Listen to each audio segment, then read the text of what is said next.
皆さんこんばんは。玉木のスポーツジャーナリズムの時間がやってまいりました。MC のスポーツライター小崎です。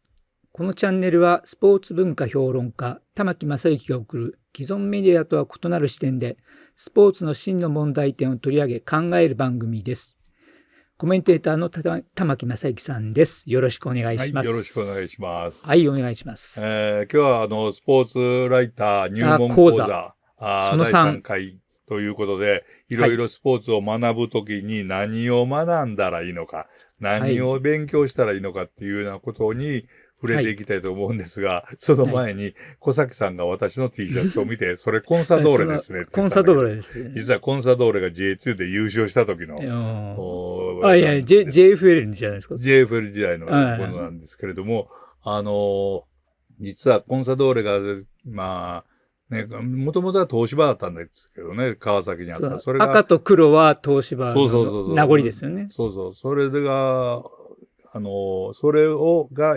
北海道に来た方が早く上に上がれるだろうということでなった時に、結構私もいろんなところに行って、それなった方がいいだろうと思って動きました。でも、スポーツライターとかジャーナリストは、あまりそういうことはしない方がいいですね。私もそれちょっと話をした時に、例えば、その東芝というものに接触するのにどうしたらいいのかとかね、川淵さんに聞いたりとか、から、北海道で、サッカーを盛り上げようというんで、これはあんまり悪くはなかったけど、北海道テレビの、討論番組に出たりとか何度か喋ったりとかしましたけども、チームが生まれて、優勝する時なんで、これ T シャツは持ってますけれども、その時はもう完全に外れてましたね。あんまり癒着はしてはいけません。ジャーナリストはあくまでもアウトサイダーですから、プレイヤーになってはダメですね。中で、そうですね、プレイヤーというのは、選手という意味じゃなくて、ね。選手じゃなくて、中に入ってはダメ。中に入って、やったらダメですね。ただ、大昔のスポーツ新聞記者っていうのはそれみたいだったようで、私なんかがプロ野球の取材をね、初めて雑誌の記者として取材を始めた時、周りからの連中がいろいろいましたけれども、ある人が突然、玉木、もう3年目ぐらい、いつも春のキャンプ来てるなとか言われて、どうや一つぐらいトレード決めたかとか言われましたからね。何ですかそれはって聞いて。そうしたらやっぱり情報をね、チームは選手をいらないと出したがってるとかいうのがあったら、それを話をしたりとかっていうんで、その時にお金をもらえるのかどうかまでは詳しく聞きませんでしたけれども、なんかあったみたいですね。でも海外はよくあるらしいです。海外かと言えながら、私は一回もそんなことなかったですけどね、残念ながら。残念ながらなかったですけど、音楽評論家としてね、一回、ロシアに行った時に、ある、歌劇場のオペラを日本に持ってくるっていう、それの取材をやってくれたんだけれども、その時に夜にね、ロシアのレニングラード、当時レニングラードとまだ言ってました。ソビエト時代ですね。レニングラードのホテルの一室に、誰かがコンコンコンって夜中に戸が鳴るんで、誰かなと思って、扉開けたらね、これ交通費ですから取っといてくださいっていう風に持ってきた人がいましたね。困りますからやめてください、そういうことはって言って返しましたけども、いくら入ってたのか知りませんけれども、やっぱり結構そういうなんで潤っている新聞記者とか多いみたいですね。その時一緒に取材に行ったのはツアーですから、新聞社の人多かったんですけど、音楽記者ばっかりですね。大きな旅行のケースにいっぱいそこら中の音楽サイド、ステッカー貼ってありましたからね。この人そういう風にしてお金儲けしてんのかと思いましたけども。呼び屋みたいなことをやって。呼び屋というかね、呼び屋さんからと癒着するということなんですね。だからスポーツライターも、プロ野球のチームとか、あるいはプロ野球そのものとか、あるいはサッカーはどうか知らないし、まあバスケットボールもどうか知らないですけれども、癒着するようなところのものもあるみたいですけども、しない方がいいですよ。いや、僕もね、一度ありましたね。その、あったや東っぱの方のサッカーの代理人をやってる人から、お前は日本でサッカーのスポーツライターしてんのかって、まあそうだよって言ったら、選手を送りたいんで、代理人の、手助けをしてくれと。で、クラブ側の電話番号を教えてくれって言われて、まあ一応僕らはその J リーグに登録されてるんで、各クラブのまあ候補だったり運営の電話番号知ってるんですよね。でも知ってるからといってそれを教えるのもどうかなと思ってね、そこも断りましたけど、これ出すからみたいなことは、インセンティブ何パーがいいんだとか言われて。ああ。それ聞かなかったの？取材しとかなきゃ、その時ぐらい。いや、ね、なんかね、5%とかね、なんか、代理人自体はもっと取ってると思いますけど、その手伝いで5%ぐらいみたいな。なるほどね。まあ、いろいろそういうことがね、ジャーナリズムの世界にもあるみたいですしね。あるんですよ。ね。まあ、私は知りませんけれども、ある派という話はたくさん聞きましたね。ただ、そのトレードはお前まだ一歩も決めてないのかって言われた時には、ドキッとしましたけど、本当にそんなことがあるのかと思ってびっくりしましたけれども、まあそういう中には入っちゃダメですよ。スポーツライターになりたい人は、というふうに言いたいですね。まあ、ということで、これまで、スポーツライター入門を喋ってる中で、要するにスポーツにあらゆるところに疑問を持ってほしいということを言ったんですが、そこから、まず勉強っていう言葉も嫌なんだけれども、いろいろ知らなきゃいけないですよね。私の後ろにもまあ本並んでるんですけれども、こういう本棚見たら、うわ、よく本読んでるんですねという人いるかもしれないけれども、当たり前の話で、これ全部スポーツの本です。はっきり言うと、外に出ているのは。これだけではないし、別にもあるんですけれども、まあ、フリーでスポーツライターやりながら、一番困るのは、こういう本を自分の稼ぎの中から買わなきゃいけないので辛いですね。辛いですね。辛いですね。本当ね、マジで辛いですよ。そうですね。大学の教授とかになるとね、大学の研究費とかっていうんで、買えることもあるんですけれども、めちゃくちゃ辛いのと、それと、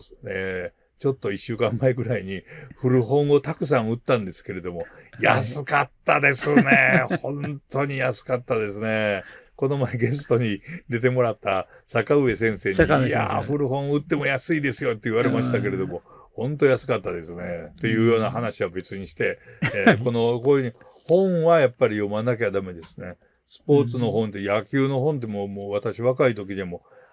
あったらやたら読んでましたね。もう、面白本、もなんかファンブックみたいなものから、それこそ、毎週ベースボールマガジンは読んでましたし、まあ野球から私は入りましたから、あらゆる本を端から端まで読んでましたし、やっぱり今でもまだ先生が書いた本として一番参考したのはプロ野球の記録大会ですね。宇佐美哲也さんがやった面白いこと山ほど出ている記録の本ですけれどもね。分厚いっすね、それ。これは分厚い本ですけれど、これはまだ宇佐美さんがご存命中に、宇佐美さんからもらうことができた本なんですけれどもね、素晴らしい本です。ちょっと一例を言うと、別所武彦っていう巨人の大エースがいたんですね。この人が完全試合をやってたんですね。完全試合をやる寸前やったんですね。寸前で最後のバッターってなると、まあ、1番から9番に並んで全部三者凡退で終わるわけですから、最後はピッチャーなわけですね。まあ、ピッチャーが打席に立つわけがないんで、最後のバッターでこれ完全試合になるっていうんで、ピンチヒッターで出てきたバッターがいたんですね。それがキャッチャー、ブルペンキャッチャーだったらしいんですね。このブルペンキャッチャーが、なんと、土砂降りに近かった雨の最後の球を、内野ゴロを打つんですね。それが土砂降りのぬかるみに止まって、動かなくなって、それで内野安打になるんですね。これはすごいんで、それで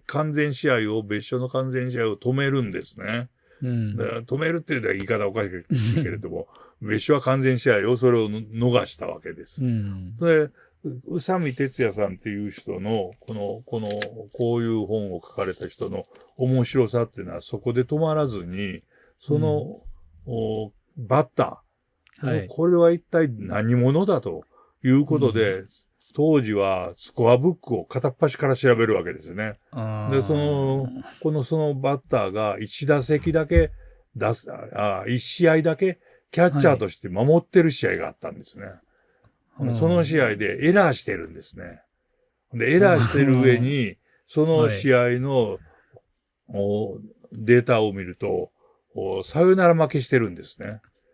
そのサヨナラ負けの時に満塁からサヨナラ負けしてるんですね。何をしてるのかっていうと、そのキャッチャーで出場した選手が、ピッチャーゴロのホームゲッツをするために、ピッチャーゴロを取ったピッチャーが、キャッチャーにボールを渡したんですね。パスしたわけですね。そしたら、取ったキャッチャーはそれを一塁に投げたわけですね。ところが、その時に、ホームプレートを踏んでなかったのと、一塁に悪送球したとか重なって、サヨナラ負けしてるんですね。一試合だけで。この人の名前、一応 K と言ってきますけどね。あまりにもかわいそうな、ミスをした選手なんで。こういうのを見つけてるっていう人の本を読んだ時に野球っていうものがブワーッと広がるんですね、そこで。イメージとして。こんなにすさましいことがあったのかと。これは、自分が知ろうと思って知れない。要するに宇佐美哲也さんという記録の神様と私が出会って初めて教えてもらった。初めてこの本を紹介してもらった。とかいうことで出てくるわけです。ただし、それと出会えることができたという背景として、いろんな本をあらゆるところで読んでた中で、そういうことにも出会うことができたっていう言い方もできるんですね。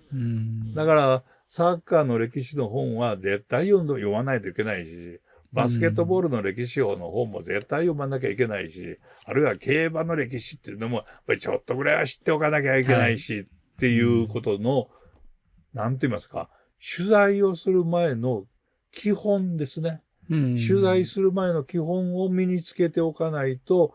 すごいものとは出会えないっていうのが私の体験だった。だからよく最近ね、テレビなんかでワイドショーなんかを見てますとね、よくちょっと最近のニュースとしては古いけど、お米の値上げじゃない、備蓄米の放出の話でもいいですけども、ちょっと取材に行ってきましたって言って、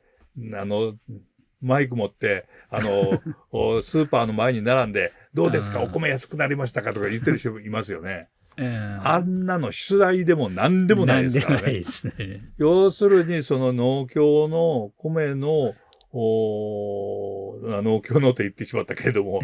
日本の米の農協を通じた流通がどうなっているのかがおかしいっていうものを調べて、それから取材するのが当たり前ですよね。ところが、減反政策が、根本にあるっていうことですからね。そういうことに関する資料っていうのは結構出てるんですね。本というのはね。例えば、私も横からピュッと取りましたけど、こういうね、これは農協の暗闇という本です。これ面白かったですね。久保田慎之介ですね。1000万人以上の組織でね、それの JA の断末魔って書いてある。これ一冊読んだだけでも、要するに農協という組織が、なんで金融やってんのかとかね。ね保険とかありますもんね。そう。だったら、スーパーの備蓄米を取材している人は、果たしてこの手の本を読んでるのかっていうと、そんなことを私は追求する気は全くないんだけれど、読んでると読んでないでは全然違いますよと。まあ、読んでたらそんなところに行かないですし、コメント取りなんかしないですよね。まあそうかもしれないけど、言うことが違ってくると思うんだけれどもね。だから、いや、それはスポーツでも何でも言えることで、それこそ日本の野球の歴史を知った上で、大リーグ、メジャーの大谷を取材している人とそうでない人とは全く書くことも喋ることも違ってくるはずだと、私は思うわけですね。だから結論で言うと、はっきり言うと、乱読、要するに質より量、本はたくさん読め、でないと当たらない。要するにバットはたくさん振れ、そしたら当たるボールに。打率は低くってもホームランが打てるかもしれない。でも、思い切り読んでないと、それはないだろうということだと思うんですね。まあ今ね、別所さんの話も、フィールド・オブ・ドリームスですよね。小説の中に出てくる話と一緒ですよね。一試合だけ出た選手が、お医者さんになってるってやつ。そうですよね。あれですね。映画ではバート・ランカスターがやった。ランカスターがやった。やつですね。まあ、何度も見ると、そういうことを覚えてしまいますね。まあ、それなんかは、まあ、この、8つの、ルールというか、スポーツライターが身につけておくべきことの、まあ、余興の部分になるのかな。まあ、僕は準備だと思ってます。そういうことはやらなきゃいけないですし、まあ、大体本を買うと、ギャラより買ってしまって、どうなっても、経済的に何をやってるかよくわかんなくなります。そうですね。だから、まあ、スポーツの、まあ、どっちかというと、なんていうんだろう。あれは何て言ったっけ、知恵袋みたいな、シンクタンク。シンクタンク、最近多くってさ、シンクタンクの人が出てきて、ウクライナ情勢がどうのこうの喋ってるけれども、スポーツのシンクタンクがないのが、私なんか辛いですね。やっぱり、そこに行けば、もうあらゆるスポーツの資料が集まっているというシンクタンクを作るべきだと。まあ、笹川財団ぐらい、言ったのは、ヒゲの殿下でしたね。三笠宮殿下。で、三笠宮とはまあ言わなかったんでね。あの方おられるとお父さんがまだおられたんで、ヒゲの友人親王と言ってたんですけど、その人に呼ばれて何度か行った時に、玉木君、スポーツのシンクタンクを作ろうと。そのために、スポーツ、の国体とか、それから、レクレーション大会とか、やめよう。あそこに使ってる金を全部、シンクタンクに回したら、どれだけいいことがあるかって。殿下の仰せの通りですって私も言ったんですけれども、そういう会議をやった後の4日後ぐらいだったかな。スポーツ新聞に、友人親王、スポーツリクレーション協会名誉総裁辞任って書いてね。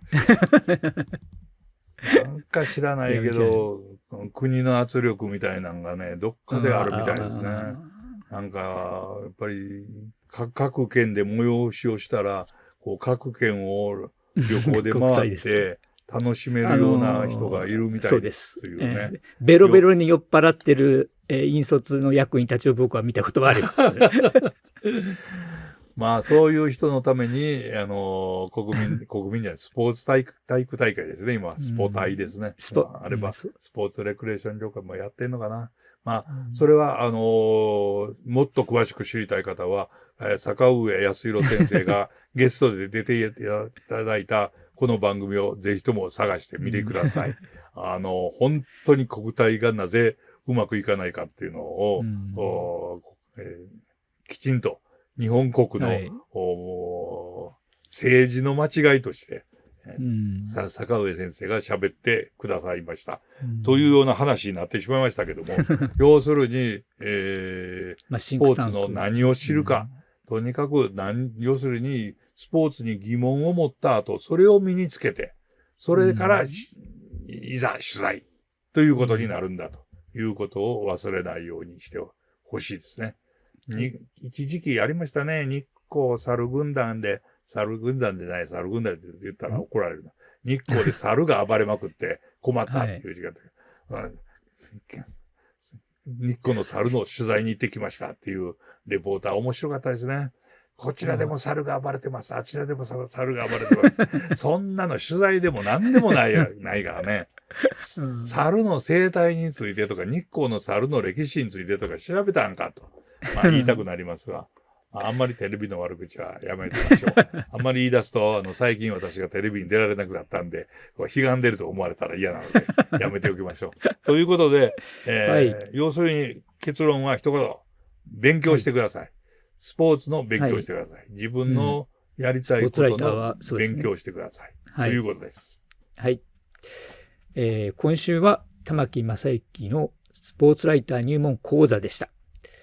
次回の配信も楽しみにしていてください。それでは皆さん次のエピソードでお会いしましょう。さようなら。